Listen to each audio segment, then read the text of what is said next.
Welcome, everyone. We know many of you are decked out in your red and black on what is officially Hunker Down Day across the state, as proclaimed by UGA alum Governor Brian Kemp. In just 2 hours, the Bulldogs will take the field at SoFi Stadium in Los Angeles, hoping to win the battle against the Horned Frogs from TCU and claim a second straight national championship. Thanks for joining us. I'm Frank Malloy. You're looking live at LAX, the airport the Dogs flew into on Friday ahead of the championship game. As you can tell, the weather is not great. Fortunately, the game's inside. You know who else flew into the airport? Marvin James and Hines. The guys have been bringing you stories from Los Angeles since Friday. They joined us now live from the sidelines of the field at SoFi Stadium. Guys, you've been busy checking out a variety of activities over the past several days, but in less than 2 hours, the focus is on the field right behind you. Frank, I gotta tell you, it's hard to believe it, but we have finally made it to Monday. Georgia and TCU for the 2023 National Championship. Marv, we're here at SoFi Stadium.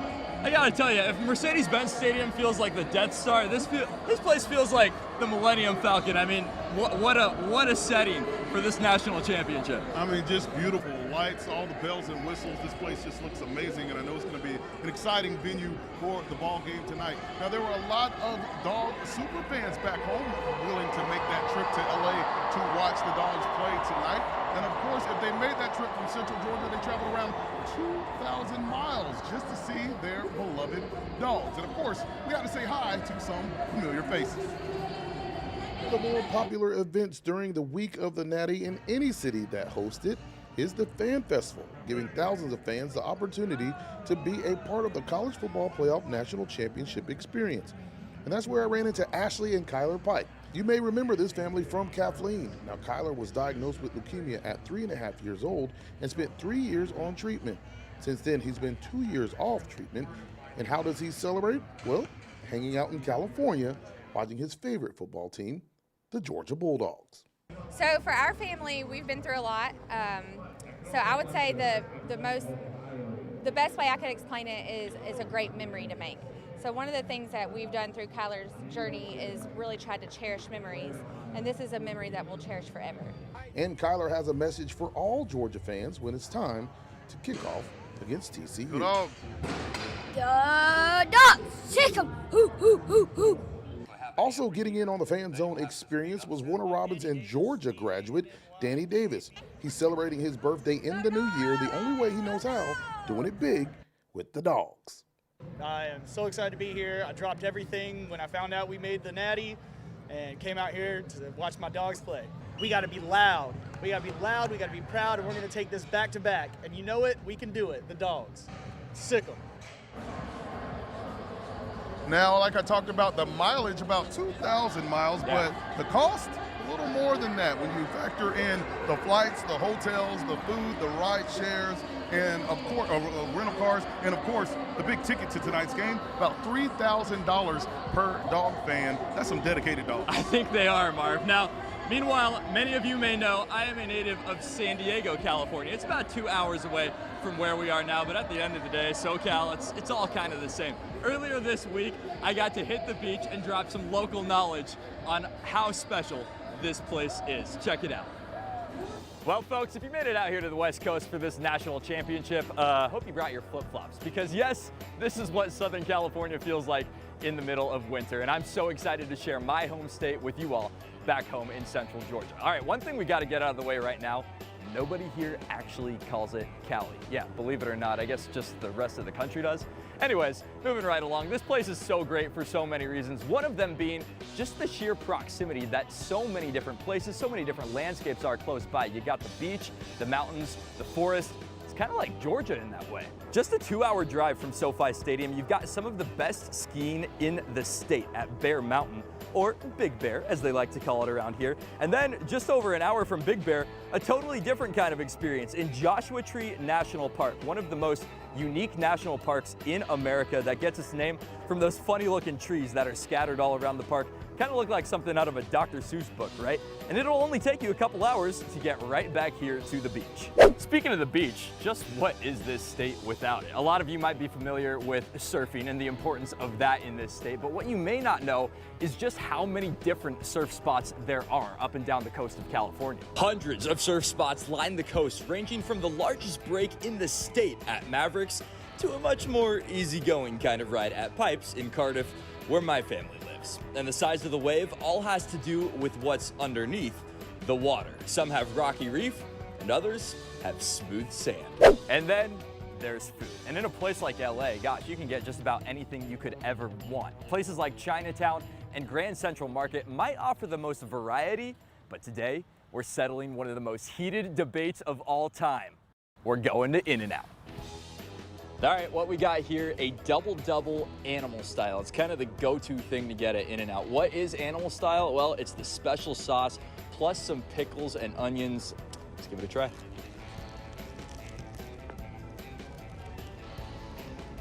Haven't had one of these in a long time, but man, it is still the same. The bun is perfect. There's a lot of talk, a lot of controversy out there about what is the better burger. Is it Whataburger? Is it Five Guys? For my money, this guy right here. Not biased though. In Los Angeles, Connor Hines, 13W MAZ Sports. All right, that was a lot of fun for sure. What a unique venue, what a unique part of the country really to host a national championship, Marv. It's gonna be a lot of fun. Absolutely, I have to take your word on that In-N-Out. I didn't get any of that, but talking about this game here, and let's take a look back at the season that recaps the road to LA for the Georgia Bulldogs, and it has a little theme with it, Dome Sweet Dome. We're talking about Mercedes-Benz Stadium. And with the three major moments from the year, they all happen right here at Mercedes-Benz. Week 1, the season opener against Oregon. Number 15, Ducks, taking on the number 1 ranked Bulldogs. There were so many questions out there, they didn't really know exactly what was going on. 15 Dogs went to the NFL, but you know what? The Dogs came out on top, 49-3, to take the victory and set the tone for the rest of the season. Yeah, that really set the tone. And then you got to fast forward to December 3rd, the SEC championship game against LSU. Marv, this was interesting because the Tigers, definitely not who many had to win the SEC West at the beginning of the year, but this game inside the Benz was all about Stetson Bennett. What was very well, his best performance to date in a UGA uniform, 23 for 29, 274 yards and 4 touchdowns. He made all the tough throws against the Tigers, and for my money, that performance is really what booked him a seat in New York as a Heisman finalist. No argument here. And then the last time out, third time it's a charm at Mercedes-Benz Stadium. The Dogs brought out the fireworks to celebrate New Year's with a win and come from behind fashion over a very talented C.J. Stroud and Ohio State team. Stetson Bennett helped lead and rally the Dogs down 14 to win by 1 and advance back to the Natty for a chance to make history with back-to-back titles. Wow. Wow, impressive. Let's share our most impressive moments from this year, Marv. I'm going to start with Tennessee. What an incredible game that was. A lot of criticism for a soft UGA schedule this year. That was really the one hump that they needed to get over. I go Tennessee. I go back to that game every time, and I think the Dogs are going to go back to that game a whole lot tonight if they want to come out on top. What say you? So many, I think the one thing that's going to really bring back to me, and it's one of those games that is kind of buried, is the Missouri game. The way the Dogs came back to win that one on the road when they had a chance to. They weren't really playing very well, but they came back to win that game, and that, as we know, is history. The Dogs still undefeated tonight at 14-0, looking to make it 15-0. Now time to hand it over to the GOAT, Frank Malloy. What was your favorite moment, sir? Oh, thanks very much, guys. All right, my favorite moment of this season, probably the entire fourth quarter of the Ohio State game, a true testament to the program's greatness, watching them come back against one of the best teams and the best programs in the country to win by 1. All right, we just took a look back at the season. Now let's look at the history between these two teams. Georgia and TCU have met up 4 other times in program history. Many fans probably remember the most recent matchup. That was the Liberty Bowl back in 2016. This was actually a pretty competitive game. At one point, TCU led 16-7, and they pulled back ahead 23-21 late in the third quarter. But the Dogs dominated the fourth quarter, outscoring the Horned Frogs 10-0, with Nick Chubb icing the game on a touchdown run with less than 3 minutes left to play. Final score, Georgia 31, TCU 23. The schools also met in 1988. TCU was in the Southwest Conference at that time, in the middle of a stretch of 6 straight losing seasons. Meanwhile, the Dogs were in their final season under Vince Dooley. Georgia won big, 38-10. Now rewind 8 years to 1980. At that time, the two hadn't played each other in nearly 40 years. The reunion, unremarkable. TCU would win just 1 game that season, while Georgia was on the way to an undefeated season in the national championship. The score reflected those trajectories, 34-3, Dogs. That brings us to the very first matchup between the Dogs and the Horned Frogs. It was the 1942 Orange Bowl. UGA, led by Frank Sinkwich, went 9-1-1 that season and went to Miami for their first ever bowl game. TCU was 7-3 and was only a few years removed from what is their only national championship in 1938. In the end, it wasn't much of a fight. Dogs on top, 40-26.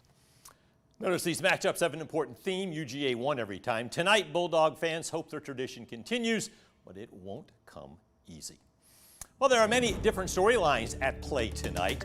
First, you have Dogs versus Frogs. Although UGA 10 will not be in Los Angeles tonight, he is one of the most recognized school mascots in the country, coming from a proud line of pure white English Bulldogs. The TCU mascot is actually not a frog at all, but a horned lizard with scales and spikes. They actually hibernate from early November through the middle of March, which means the real-life Horned Frogs have missed almost all of the football excitement this season.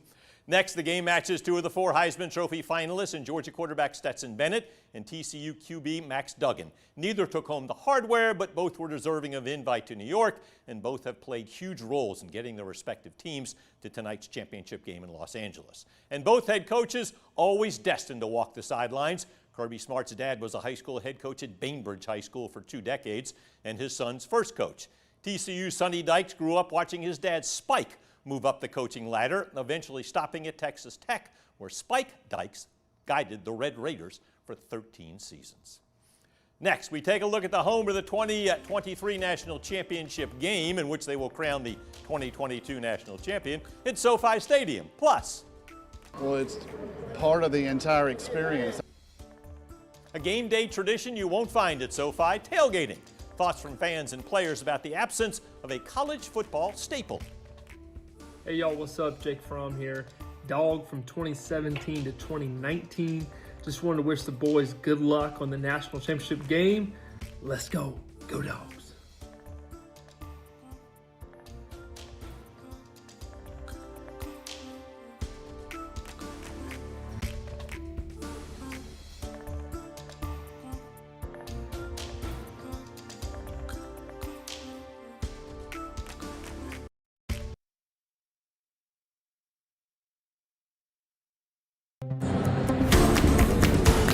Welcome back to 13 WMAZ's pregame coverage of the 2023 CFP National Championship. You are looking live at SoFi Stadium, where the Dogs and the Frogs will soon meet for a spot in the 2023, I should say, for the right to be named 2023 National Champions. Marv? That's right. Now, you may recognize SoFi Stadium. This is the place where the Super Bowl took place last year. The Chargers and Rams both call this home. The Rams defeated the Bengals 23-20. The Super Bowl halftime show with Snoop Dogg and Eminem and all those good folks. And so this place holds about 70,000 people. We know the majority of them will be rooting for the Dogs. But guess what? The CFP said there is no tailgating policy. That's right, no tailgating policy due to parking restrictions. And we talked to some players and fans about what their thoughts were about that. Now, according to the official stadium website, tailgating will not be allowed in any SoFi Stadium parking lot at any point prior to the Georgia-TCU game. The same website notes that tailgating is allowed in designated lots when both the Rams and Chargers play their home games, but it will not be permitted on stadium grounds for the big game between the Dogs and the Frogs, which was unbelievable for players and fans. Even when I go to my little brother games at 6 years old, we tailgate. Even before and after, at my camp, we tailgated. I fed the kids after. So I think that's just a part of, being a Georgia person. We like outdoors, cooking outside. We're in LA, we're in the city. What do they expect? So I don't think it's a big deal, because coming across the country, it's not like we're going to haul our grills, but it would be nice to be able to gather a little more. Now, fans are allowed to bring coolers to enjoy the pregame at SoFi Stadium. However, no tents or grills due to the fact there is limited on-site parking. Even Georgia Governor Brian Kemp weighed in on the situation, promising to make sure a ban never happens when the Peach State hosts the Natty in 2025. But for now, fans are slightly fired up. Well, it's part of the entire experience. I don't think I've ever been to a football game where I can't tailgate, so that's kind of disappointing. Oh, I'd definitely say it's weird not being able to tailgate because I know a lot of fans here that's a lot of them reason they go to the game. But people enjoy it in Athens for sure, have a lot of fun tailgating. I think it's a big part of game day tradition in the South. Now we're tossing back home to Alex Forbes with the game day forecast. Alex? All right, Marvin, Connor, I know there's no tailgating over there at SoFi Stadium, but here at 13 WMAZ there most certainly is. We got Rad out here on the grill, grilling some hot dogs, mainly because I couldn't find frogs at the store, so hot dogs are going to have to do. We also got some 13 WMAZ staff members out here, all Dogs fans, and we are all excited for the game going on tonight. Now, out in California, the weather is not going to be great, expecting 50s with 100% chance of rain. Meanwhile, back here in central Georgia, talking about 40s, so on the cooler side of things, but with clear skies, maybe just a cloud or two across the area. So what do y'all think? Score projection really quick? I say a touchdown, Georgia. Go Dogs. Go Dogs. Justin, what about you? 38-28. I'll go Dogs. 38-28. Go Dogs. All right, Marvin, Connor, back to you. The guys are in Cali. I'm here in studio. We're going to check back in LA soon. But first, we'll meet the Dogs who call Central Georgia home. Plus, what will it take for Georgia to win? That's all coming up. Stay with us. What's up, Dog Nation? Roquan Smith here. Just want to reach out and say good luck to the Dogs. Go Dogs. Dogs by 100.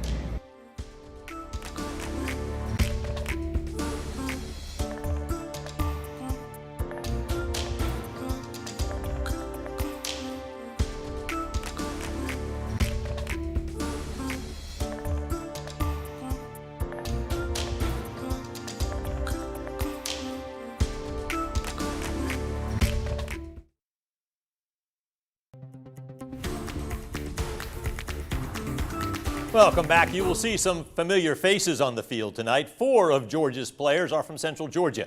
Let's start with senior Kieris Jackson. He wears number 10 on the field. He's the primary kick returner, returning 15 kicks this season, also an excellent punt returner. He calls Ford Valley home. He's a former Peach County Trojan. Comes back from time to time to work with players there. This season with the Dogs, he was named to the 2022 All-State AFCA Good Works team, recognizing players for their commitment to community service and good work off the field.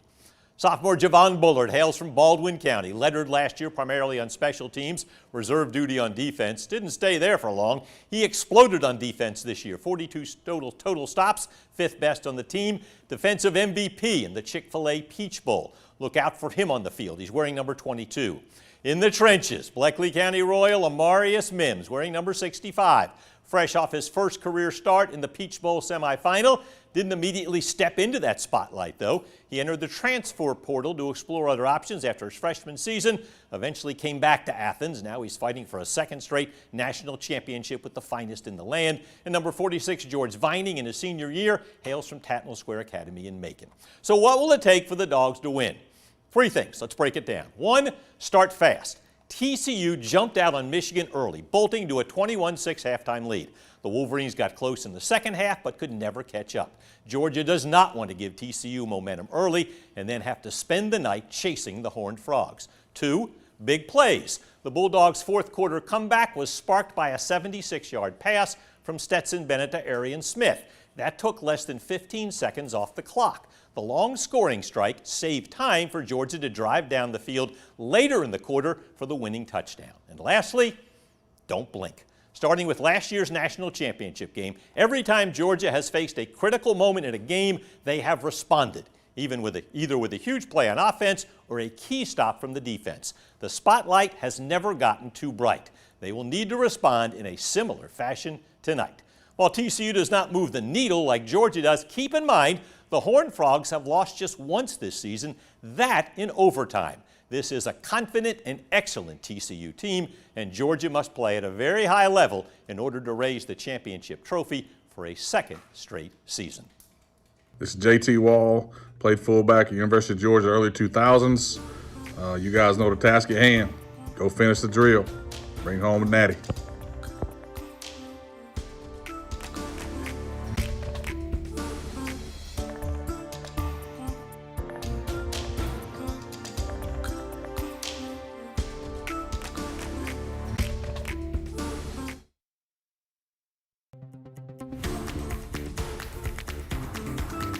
Time for some predictions. Obviously, being a Georgia graduate, I have to pick the Bulldogs, but I don't think this comes easy at all. I think it's close, deep into the fourth quarter. All right, Connor, Marv, what do you have to say?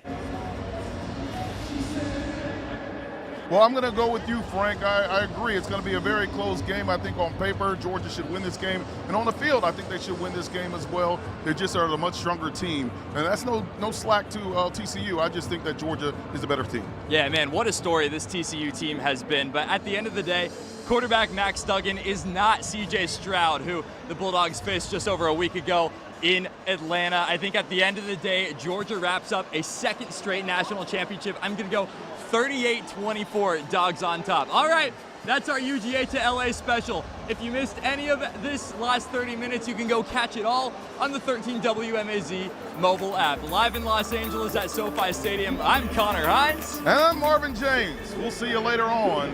Stay with us.